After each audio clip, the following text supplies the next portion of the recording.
چنانچہ شاعر نے کہا لاکھ ستارے ہر طرف ظلمت شب جہاں جہاں، ایک طلوع آفتاب دشت و نگر سحر سحر۔ اقبال سہیل نے لکھا کتاب فطرت کے سر ورق پر آنکھ کر روشنی بزم کون و مکان کو سجایا گیا، وہ محمد بھی احمد بھی محمود بھی، حسن مطلق کا شاہد و مشہود بھی، علم و حکمت میں وہ غیر محدود بھی، ظاہراً امیوں میں اٹھایا گیا۔ علامہ اقبال نے نبی علیہ السلام کی منقبت میں لکھا لوح بھی تو قلم بھی تو تیرا وجود الکتاب، گنبد آبگینہ رنگ تیرے محیط میں حباب، شوکت سنجر و سلیم تیرے جلال کی نمود، فقر جنید و بایزید تیرا جمال بے نقاب، تیری نگاہ ناز سے دونوں مراد پا گئے، علم غیاب و جستجو عشق حضور و اضطراب۔ حضرت سید نفیس شاہ صاحب رحمۃ اللہ نے لکھا اے رسول امی خاتم المرسلین، تجھ سا کوئی نہیں تجھ سا کوئی نہیں، ہے عقیدہ یہ اپنا بصدق و یقین، تجھ سا کوئی نہیں تجھ سا کوئی نہیں، بزم کونین پہلے سجائی گئی، پھر تیری ذات منظر پہ لائی گئی، سید الاولین سید الآخرین، تجھ سا کوئی نہیں تجھ سا کوئی نہیں، دست قدرت نے ایسا بنایا تجھے، جملہ اوصاف سے خود سجایا تجھے، اے ازل کے حسین اے ابد کے حسین، تجھ سا کوئی نہیں تجھ سا کوئی نہیں، تیرا سکہ رواں کل جہاں میں ہوا، اس زمین میں ہوا آسماں میں ہوا، کیا عرب کیا عجب سب ہیں زیر نگیں، تجھ سا کوئی نہیں تجھ سا کوئی نہیں، کوئی بتلائے کیسے سراپا لکھوں، کوئی ہے وہ کہ میں جس کو تجھ سا کہوں، توبہ توبہ نہیں کوئی تجھ سا نہیں، تجھ سا کوئی نہیں تجھ سا کوئی نہیں۔ سچ بات تو یہ ہے کہ شاعر نے کہا ہزار بار بشویم دہن زمشق و گلاب، ہنوز نام تو گفتن کمال بے ادبی۔ اگر میں ہزار مرتبہ بھی اپنے منہ کو مشک اور گلاب کے ساتھ دھو لوں، اے میرے آقا صلی اللہ علیہ وسلم آپ کا نام نامی اس میں گرامی لینا پھر بھی میرے لیے بے ادبی کی مانند ہے۔ اب آج کے اس محفل میں جو عنوان ہے وہ ہے انتخاب لاجواب۔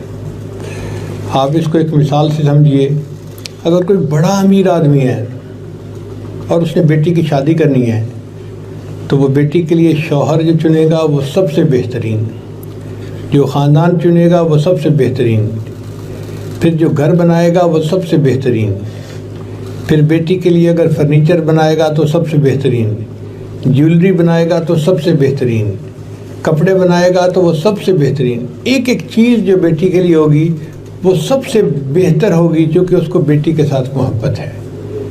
اللہ کے حبیب صلی اللہ علیہ وسلم کو اللہ نے دنیا میں بھیجا تو اللہ نے ان کی ہر چیز کو بہترین بنایا۔ چنانچہ ایک آدمی دنیا میں پیدا ہوتا ہے، کسی کے لیے دادا نے دعا مانگی، کسی کے لیے دادی نے دعا مانگی، کسی کے لیے نانا نے، کسی کے لیے نانی نے، تو مختلف لوگوں کی دعائیں قبول ہوتی ہیں اور بچہ دنیا میں پیدا ہوتا ہے۔ اللہ کے حبیب صلی اللہ علیہ وسلم کے لیے کس نے دعا مانگی؟ سیدنا ابراہیم علیہ السلام نے۔ حدیث مبارکہ میں آتا ہے کہ جب ابراہیم علیہ السلام نے بیت اللہ بنایا تو اللہ نے فرمایا میرے خلیل آپ نے مزدوری کی ہے، اب آپ مجھ سے مانگے جو مانگتے ہیں۔ تو ابراہیم علیہ السلام نے جواب دیا یا اللہ میں آپ سے دنیا کا مال و منال نہیں مانگتا، میں آپ سے دنیا کا فضل و کمال نہیں مانگتا، تو میرے ابراہیم کیا مانگتے ہو؟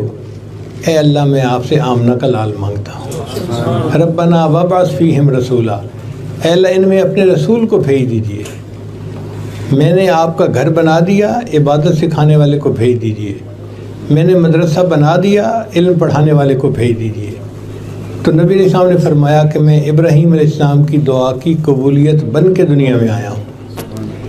ابراہیم علیہ السلام نے دو دعائیں مانگی، ایک دعا مانگی تو اللہ نے ان کو اسماعیل عطا کیا، اور دوسری دعا مانگی تو 41 فرشتوں کے بعد اللہ نے اپنے حبیب صلی اللہ علیہ وسلم کو عطا فرما دیا۔ دونوں دعائیں تھیں، پہلا زمزم والا تھا اور دوسرا کوثر والا تھا، پہلا محب تھا اور دوسرا محبوب تھا۔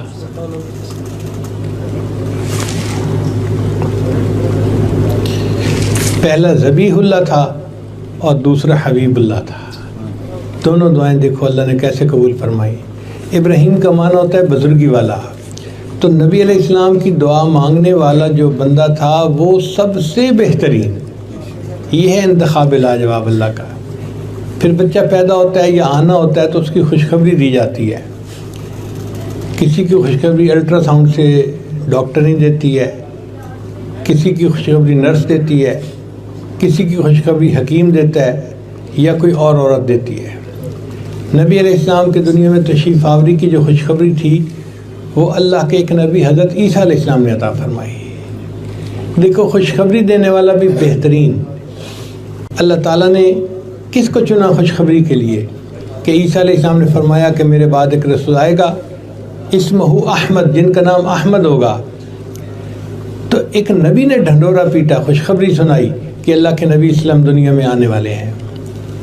پھر آپ صلی اللہ علیہ وسلم جب دنیا میں تشریف لائے تو آپ صلی اللہ علیہ وسلم کے جسم اطہر کو اللہ نے جنت کی مٹی سے بنایا، وہ دنیا کی مٹی نہیں تھی، جنت کی مٹی تھی، اس لیے نبی علیہ السلام کے جسم اطہر سے خوشبو آتی تھی۔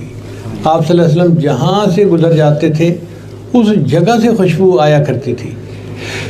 صحابہ کرام کہتے ہیں کہ جب ہم کبھی مس کرتے حضور صلی اللہ علیہ وسلم کو کہ کہاں ہیں، ڈھونڈنا ہوتا تو ہم خوشبو ڈھونڈتے ڈھونڈتے بالآخر نبی علیہ السلام تک پہنچ جاتے تھے۔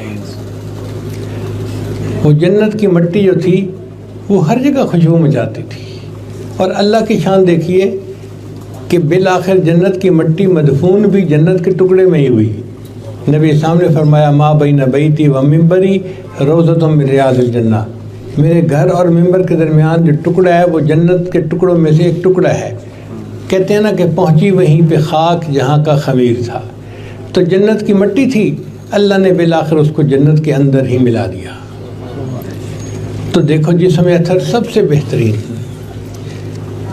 پھر نبی علیہ السلام دنیا میں تشریف لائے تو آپ کے لیے اللہ نے عربی زبان کو پسند کیا۔ دنیا میں کئی زبانیں تھیں، عبرانی بھی تھی، سریانی بھی تھی، عجمی زبانیں بہت ساری تھیں، مگر اللہ نے عربی زبان کو پسند کیا۔ اور عرب لوگ اپنی زبان پہ اتنا ناز کرتے تھے کہ دوسروں کو عجم گنگا کہتے تھے کہ باقی تو گنگے ہیں، ان کو تو معافی ضمیر بیان کرنے کا سلیقہ ہی نہیں آتا۔ عربی میں جو فصاحت و بلاغت ہے اس کو تو پوری دنیا مانتی ہے۔ سمجھ میں صاف آ جائے فصاحت اس کو کہتے ہیں، اثر ہو سننے والے پر بلاغت اس کو کہتے ہیں۔ تو دیکھو جو اللہ نے اپنے محبوب کی زبان پسند فرمائی وہ بھی زبانوں میں سب سے بہترین زبان۔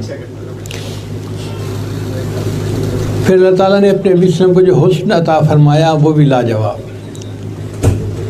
حدیث پاک میں آتا ہے کہ حسان بن ثابت عنہ نے کہا وَأَحْسَنَ مِنْكَ لَمْ تَرَ قَطُّ عَيْنِي وَأَجْمَلَ مِنْكَ لَمْ تَلِدِ النِّسَاءُ خُلِقْتَ مُبَرَّأً مِنْ كُلِّ عَيْبٍ كَأَنَّكَ قَدْ خُلِقْتَ كَمَا تَشَاءُ۔ اے محبوب آپ سے زیادہ خوبصورت کبھی کسی آنکھ نے دیکھا نہیں، اور آپ سے زیادہ جمال والا کبھی کسی عورت نے بچہ جنا نہیں۔ آپ تو اس طرح عیبوں سے پاک ہو کر دنیا میں آئے ہیں جیسے اپنی من پسند کا حسن لے کر دنیا میں آئے ہوں۔ تو اللہ نے اپنے جسم کو ایسا حسن و جمال عطا فرمایا تھا، جہاں آپ تشریف لاتے تھے وہاں روشنی آ جاتی تھی۔ سیدہ عائشہ کلانہ فرماتی ہیں کہ میں کمرے میں بیٹھی سی رہی تھی کپڑے اور میری سوئی نیچے گر گئی۔ اب میں پریشان کہ سوئی کو ڈھونڈوں کیسے، چونکہ تھوڑا اندھیرا تھا۔ اتنے میں میرے آقا صلی اللہ علیہ وسلم کمرے میں تشریف لائے، اتنی روشنی ہو گئی کہ میں نے سوئی اٹھا لی تو نبی السلام مسکرانے لگے۔ اللہ نے ان کو ایسا نور عطا فرمایا تھا جو ظلمتوں کو روشن کر دیا کرتا تھا۔ پھر دیکھیں جگہ کا انتخاب کیسے، کہ دنیا میں کسی جگہ بھی اللہ کے جسم پیدا ہو سکتے تھے، ان کو بیت المقدس میں پیدا کیا جا سکتا تھا، بلاد شام میں پیدا کیا جا سکتا تھا۔ اللہ نے ان کو مکہ مکرمہ میں پیدا کیا۔ مکہ مکرمہ وسط دنیا ہے، اول عالم، مرکز عالم، وسط عالم ہے۔ مرکز میں اس لیے پیدا کیا کہ مرکز سے لہریں اٹھتی ہیں تو پوری جو ہے تالاب میں پھیل جاتی ہیں، مرکز سے یہ دین کی لہریں اٹھیں گی اور پوری دنیا کو سیراب کریں گی۔ تو دیکھیں جگہ کا انتخاب بھی بہترین اور نبی السلام کی زبان کا انتخاب بھی بہترین۔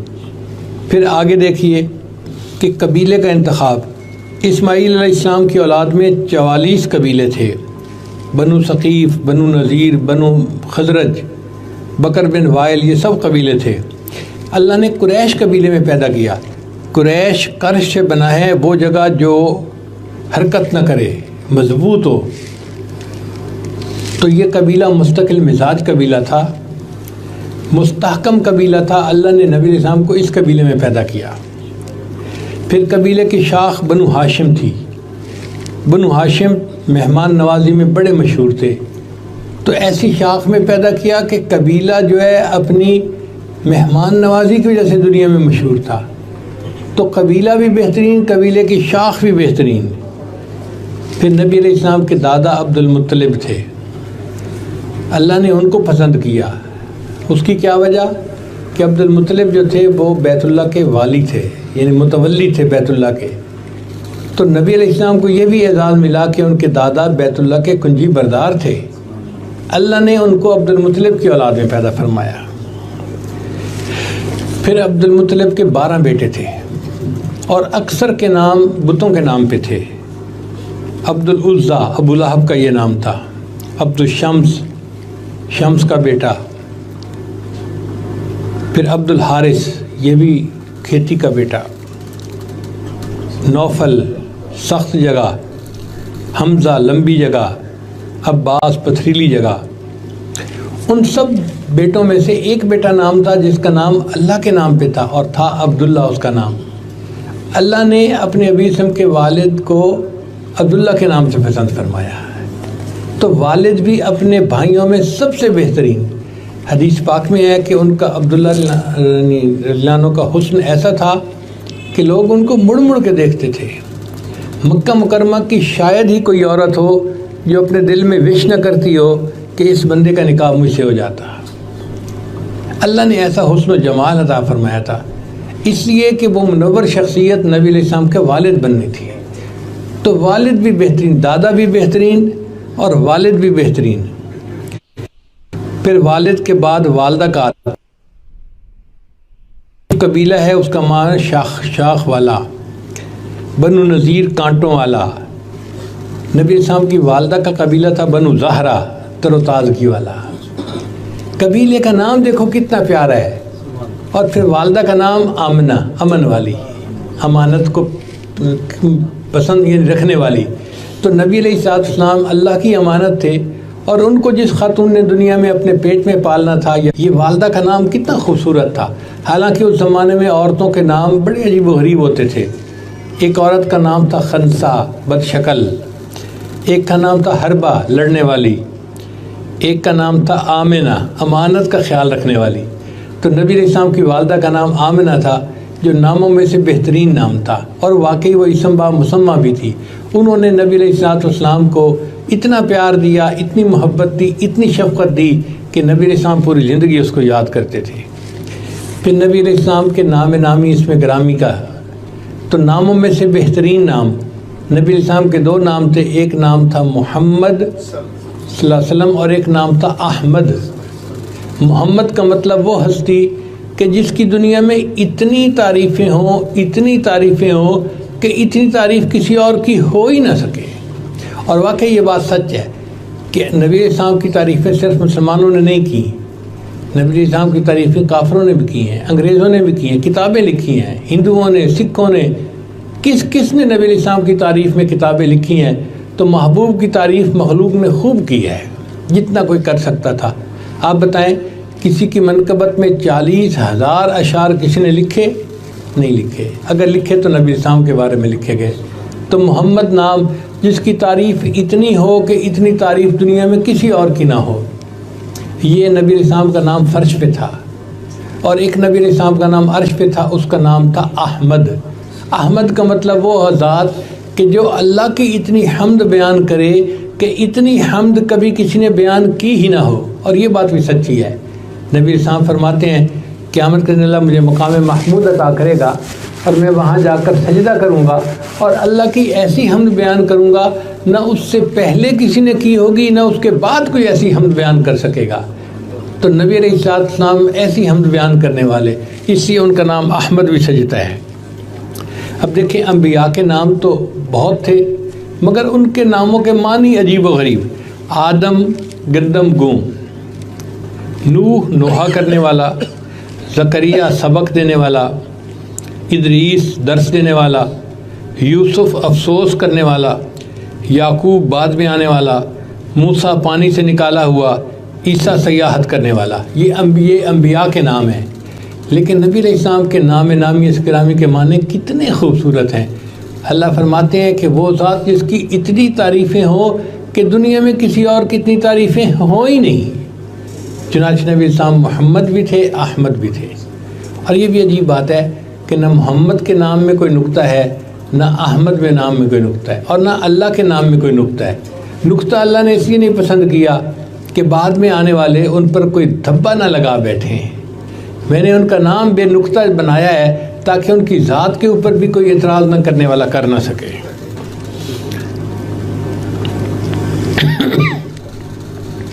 چنانچہ محمد اور محبت یہ دونوں الفاظ لینا تو 2 دفعہ ہونٹ ملتے ہیں، محبت اور محمد. تو نبی علیہ السلام آئے تھے دنیا کو محبت سکھانے کے لیے. اللہ کی محبت سکھانا، اپنے قریبی رشتہ داروں کی محبت سکھانا، تو نبی علیہ السلام کے نام نامی کے اندر کیا تاثیر ہے. پھر ایک اور بات دیکھیے کہ جب کوئی بندہ نماز پڑھتا ہے نا تو اس کی ہر رکعت احمد کا نام بنتی ہے. جب وہ کھڑا ہوتا ہے تو الف بنتا ہے، جب رکوع میں جاتا ہے تو ہا بنتا ہے، جب سجدے میں جاتا ہے تو میم بنتا ہے، اور جب اتحیات میں بیٹھتا ہے تو دال کی شکل بنتی ہے. تو اگر سب کو ملائیں تو احمد کا لفظ بنتا ہے. اس لیے اللہ تعالیٰ بندے کے نماز پڑھنے پر بہت خوش ہوتے ہیں، اس لیے کہ وہ دیکھنے میں تو نماز پڑھ رہا ہوتا ہے، حقیقت میں اس کا جسم اللہ کے محبوب کا نام بنا رہا ہوتا ہے. میں نے تو یوں ہی خاک میں پھیری تھی انگلیاں، دیکھا جو غور سے تو تیری تصویر بن گئی. تو اللہ کو اپنے محبوب صلی اللہ علیہ وسلم کا نام جسم سے بنتا دیکھ کے خوشی ہوتی ہے، اور اللہ تعالیٰ نمازی بندے پر محبت کی نظر ڈالتے ہیں. پھر نبی علیہ السلام کی جو دایا تھی،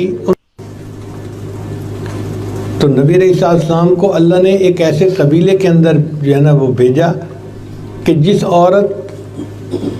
جس کی عورت جو تھی وہ بنو سعد قبیلے کی تھی، نیک بخت قبیلے کی تھی. واقعی اس عورت کی نیک بختی تھی کہ اس کو اللہ کے حبیب صلی اللہ علیہ وسلم کو پرورش پانے کا موقع ملا. پھر دایا کا نام تھا حلیمہ. حلیمہ کہتے ہیں حلم والی، تحمل مزاج.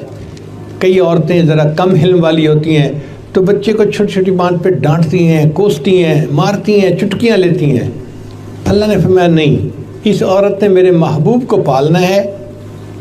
اس عورت کا حلم سب سے زیادہ ہونا چاہیے، حتیٰ کہ اس عورت کا نام بھی حلیمہ تھا، حلم والی. شاعر نے کہا حلیمہ میں تیرے مقدراں تو صدقے، تو مدنی دا جھولا جھلیندی بھی ہوسیں. اے انگلی نہ پا کے تے ویڑے دے اندر، خدا دے سجن نو ٹریندی بھی ہوسیں. نیرشاں دا چن ہے کھلونا بھی جس دا، تو اس بے مثل نو کھڈیندی بھی ہوسیں.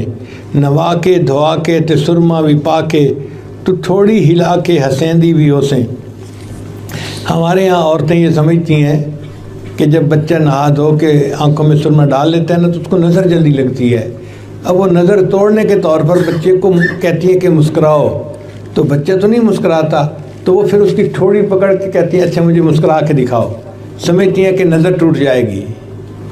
تو وہ شاعر نے لکھا ہے نوا کے دعا کے سرما بھی پا کے، تو ٹھوڑی ہلا کے ہسیندی بھی ہوسیں. زمانے دی تتیاں ہماواں دے کولوں، نبوت تے پھلنوں لکیندی بھی ہوسیں. نی سونے دا مکھڑا نورانی نورانی، تو تکدی تا رہی ہیں چمیندی بھی ہوسیں. حلیمہ تو کتنی خوش نصیب ہے، تو وہ نورانی چہرہ تو دیکھتی تھی، تو کبھی کبھی محبت میں آ کے اس چہرے کو بوسے بھی تو دیتی ہوگی. نی سونے دا مکھڑا نورانی نورانی، تو تکدی تا رہی ہیں چمیندی بھی ہوسیں. کدی نال تیرے نزاکت سونا. کبھی کبھی ایسا ہوتا ہے کہ چھوٹا بچہ جو ہوتا ہے نا وہ اپنی امی سے روٹھ جاتا ہے، ناز کرتا ہے نا اپنی والدہ کے ساتھ، تو ماں پھر بچے کو مناتی ہے بیٹا اپنی ماما سے نہیں روٹھا کرتے، بیٹا اپنی ماما سے خفا نہیں ہوتے، تو کیوں مجھ سے خفا ہے. تو شاعر نے اس شعر کو کہا کدی نال تیرے نزاکت سونا اور رسدہ بھی ہو سی منیندی بھی ہو سے۔ حلیمہ جب وہ چھوٹا بچہ تجھ سے رسا ہوگا تو کیسے مناتی ہوگی، اور وہ بھی کیا منظر ہوگا۔ پھر نبی علیہ السلام کی بیویوں کا انتخاب، اللہ نے نبی علیہ السلام کی بیویوں کا انتخاب ایسا کیا کہ جو صفات ان کے اندر تھیں وہی صفات نبی علیہ السلام کے اندر تھیں، یعنی ایک جیسی طبیعت اور ایک جیسی سیرت اور ایک جیسی فطرت تھی۔ چنانچہ خدیجہ کا معنی ہے خدمت کرنے والی، نبی علیہ السلام امت کی خدمت کرنے والے۔ سودا کا مطلب ہے آرام دینے والی، تو نبی علیہ السلام امت کو آرام پہنچانے والے۔ عائشہ کا مطلب ہے عیش دینے والی، نبی علیہ السلام بھی امت کو جنت کی عیش دینے والے۔ حفصہ کا مطلب ہے قائمۃ اللیل، رات کو اٹھ کر عبادت کرنے والی، اور نبی علیہ السلام بھی اٹھ کر رات کو عبادت کرنے والے تھے۔ پھر میمونہ بختوں والی، چنانچہ نبی علیہ السلام بھی بخت والے تھے۔ پھر صفیہ کا مطلب ہے چنی ہوئی، تو اللہ کے حبیب صاحب بھی چنے ہوئے تھے۔ زینب کا مطلب ہے استغفار کرنے والی، اللہ کے حبیب صلی اللہ علیہ وسلم بھی رات کو استغفار کرنے والے تھے۔ پھر سلمہ کا مطلب ہے سلامتی والی، اللہ کے حبیب صلی اللہ علیہ وسلم بھی سلامتی والے تھے۔ پھر حبیبہ محبت دینے والی، اللہ کے حبیب بھی محبت دینے والے اور پیار دینے والے تھے۔ دیکھو جو عورتوں کے اسماء تھے اور ان اسماء کے جو معنی ہیں ہو بہو وہی اسماء صفتیں نبی علیہ السلام کے اندر موجود ہیں۔ اس کی وجہ یہ تھی کہ انہوں نے زندگی کا ساتھی بننا تھا۔ اللہ تعالیٰ فرماتے ہیں الطیبات للطیبین، پاک مردوں کے لیے پاکیزہ عورتیں۔ تو اگر نبی علیہ السلام کی بیویوں کی پاکیزگی کو جاننا چاہیں تو نبی علیہ السلام کی پاکیزگی کا تصور کیجئے، وہ کتنے معصوم تھے اور کتنے پاکیزہ تھے۔ اللہ نے ان کے لیے ایسی ہی بیویاں منتخب فرمائیں، اور اللہ نے قرآن مجید میں فرمایا یا نساء النبی لستن کاحد من النساء، اے نبی علیہ السلام کی بیویوں تمہاری جیسی کوئی عورت دنیا میں اور موجود ہی نہیں ہے۔ اللہ قرآن میں گواہیاں دے رہا ہے کہ جیسے میرے محبوب کی بیویاں ہیں اس جیسی عورت تو کوئی دنیا میں اور ہو ہی نہیں سکتی۔ اس کا مطلب یہ کہ نبی علیہ السلام کی بیویوں میں سب سے زیادہ بہترین۔ پھر نبی علیہ السلام کے بیٹے کو اللہ نے بیٹے عطا فرمائے جو بچپن میں وفات پا گئے، تو بیٹے جو تھے وہ بھی بہترین۔ چنانچہ قاسم تقسیم کرنے والا، اللہ کے حبیب صاحب بھی قاسم تھے، فرمایا انما انا قاسم واللہ یعطی، کہ میں تو تقسیم کرنے والا ہوں، برکتوں اور رحمتوں کو اللہ عطا کرنے والا ہے۔ پھر طیب طاہر پاک، نبی السلام بھی پاک تھے۔ پھر ابراہیم ایک بیٹے کا نام تھا، اس کا نام تھا بزرگی والا، اور نبی السلام بھی بزرگی والے تھے۔ تو دیکھو اللہ نے کیسے پیارے ناموں والے بیٹے نبی السلام کو عطا فرمائے۔ پھر اس کے بعد بیٹیوں کا انتخاب دیکھو اللہ نے کیسے کیا۔ زینب استغفار کرنے والی، رقیہ خامند کی خدمت کرنے والی، کلثوم بچوں کی تربیت کرنے والی، اور فاطمہ دوزخ سے آزاد رہنے والی۔ چنانچہ نبی علیہ السلام کے اندر بھی یہ ساری صفات موجود تھیں، اور اللہ نے اپنے محبوب کو کیا بیٹیاں عطا فرمائی کہ آپ کی چھوٹی بیٹی جو تھی وہ خاتون جنت بنی، دنیا میں تمام خواتین کی سردار بنی۔ پھر اللہ تعالیٰ نے ان کی آگے جو اولاد تھی وہ بھی بہترین، نواسے نواسیاں پوتے پوتے ہوتے ہیں، لیکن جو نبی علیہ السلام کے نواسے تھے وہ تو الگ ہی جو ہے نا وہ ہستیاں تھیں۔ نبی السلام نے فرمایا الحسن والحسین سیدہ شباب اہل الجنہ، حسن اور حسین جنت کے نوجوانوں کے سردار ہیں۔ اللہ نے ایسے نواسے عطا فرمائے، فرمایا کہ الحسین منی و انا من الحسین، میں حسین میں سے ہوں، حسین مجھ سے ہے۔ جو حسین سے محبت کرے گا وہ مجھ سے محبت کرے گا، اور جو مجھ سے محبت کرے گا وہ جنت جائے گا۔ www.darsequran.com۔ پھر اللہ تعالیٰ نے اپنے محبوب کے لیے کتاب کا انتخاب کیا، قرآن مجید۔ پہلے بھی کتابیں آئیں، تورات، انجیل، زبور، مگر وہ کتابیں اتنی کامل نہیں تھیں، وہ کتابیں تھیں، وہ اللہ کا کلام نہیں تھیں۔ دیکھیں ایک ہوتا ہے میسج جو ریٹن آ جاتا ہے، اس کی اور شان ہوتی ہے، ایک ہوتا ہے وائس میسج، یہ ڈیفرنٹ چیز ہوتی ہے، اس کو اس بندے کے ساتھ زیادہ جو ہے نا وہ تعلق ہوتا ہے۔ تو گویا قرآن مجید جو تھا وہ اللہ تعالیٰ کا وائس میسج تھا اس امت کے لیے، اس لیے قرآن مجید سب سے بہترین کتاب۔ تو جو کتاب اللہ نے چنی وہ بھی بہترین، جو اللہ نے اولاد چنی وہ بھی بہترین، جو بیویاں چنی وہ بھی بہترین، جو نام چنا وہ بھی بہترین، ہر چیز بہترین، اس کو کہتے ہیں انتخاب لاجواب۔ چنانچہ اللہ نے اپنے نبی وسلم کے لیے دین اسلام کو پسند کیا۔ اللہ فرماتے ہیں الیوم اکملت لکم دینکم، آج کے دن میں نے تمہارے لیے دین کو مکمل کر دیا، واتممت علیکم نعمتی، اور میں نے اپنی نعمت کو تمہارے اوپر مکمل کر دیا۔ تو کسی اور دین کو اللہ نے نعمت نہیں کہا، دین اسلام کو کہا، چونکہ یہ سب سے بہترین دین تھا۔ تو محبوب صلی اللہ علیہ وسلم کو جو دین ملا وہ ادیان میں سب سے بہترین دین ہے۔ پھر اللہ نے اپنے محبوب صلی اللہ علیہ وسلم کو جو امت عطا فرمائی وہ امتوں میں بہترین ہے۔ حدیث پاک میں ہے انتم تتمون 70 امتاً، کہ تم 70 نمبر کی امت ہو جو دنیا میں آئی ہو، انتم اکرمھا و افضلھا، تم سب سے زیادہ اللہ کے نزدیک عزت والی اور افضل امت ہو۔ اور قرآن مجید نے گواہی دی کنتم خیر امت اخرجت للناس، تم سب سے بہترین امت ہو، تمہیں اللہ نے انسانوں کی بھلائی کے لیے بنایا ہے۔ اب آپ اندازہ لگائیے کہ نبی علیہ السلام کو جو امت ملی وہ بھی امتوں میں سے بہترین امت تھی۔ پھر نبی علیہ السلام کے شاگردوں کو اللہ نے جو پسند کیا تو آپ کے شاگرد تاریخ انسانیت میں سب سے زیادہ بہترین شاگرد، کسی نبی کو ایسے شاگرد نہیں ملے۔ حضرت موسیٰ علیہ السلام کو شاگرد ملے، چنانچہ موسیٰ علیہ السلام نے ایک جگہ پر حملہ کرنا تھا تو انہوں نے اپنی قوم کو کہا کہ اے میری قوم چلو ہم نے حملہ کرنا ہے، ہمیں اللہ کا حکم ہے۔ انہوں نے کہا اذهب انت وربک فقاتلا انا ہاہنا قاعدون، آپ جائیے اور آپ کا رب جائیے، جا کے قتال کریں، ہم تو یہیں بیٹھے ہیں۔ ایسے شاگرد تھے، اپنے نبی کو موقع کے اوپر جواب دے دیا۔ اور اللہ نے اپنے وسلم کو ایسے شاگرد عطا فرمائے کہ جنہوں نے اپنی جانوں کے نذرانے پیش کر کے وفا کی تاریخیں قائم کر لی۔ ویکھیا جے یوسف نو انگلیاں کٹیاں، آقا دے دیوانیاں نے جانا وار سٹیاں، عشق دی اخیر ویکھی او دے عاشقین دی، جگ دے حسینہ کولوں ود کے حسین دی۔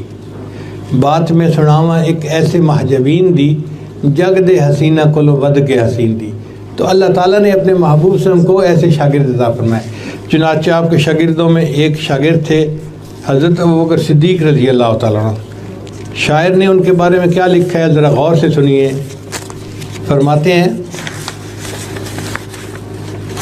تمہیں لا کر دکھانا تھا بشر ایسے بھی ہوتے ہیں،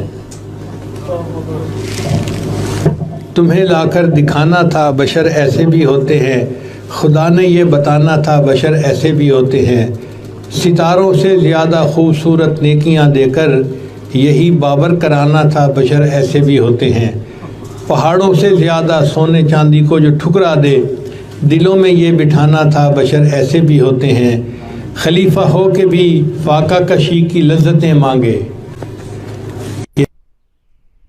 خلیفہ تھے تو فاقے کو پسند کرتے تھے، حالانکہ ان کے بیت المال میں اربوں خربوں جو ہے وہ روپاؤں موجود ہوتے، درہم دینار موجود تھے۔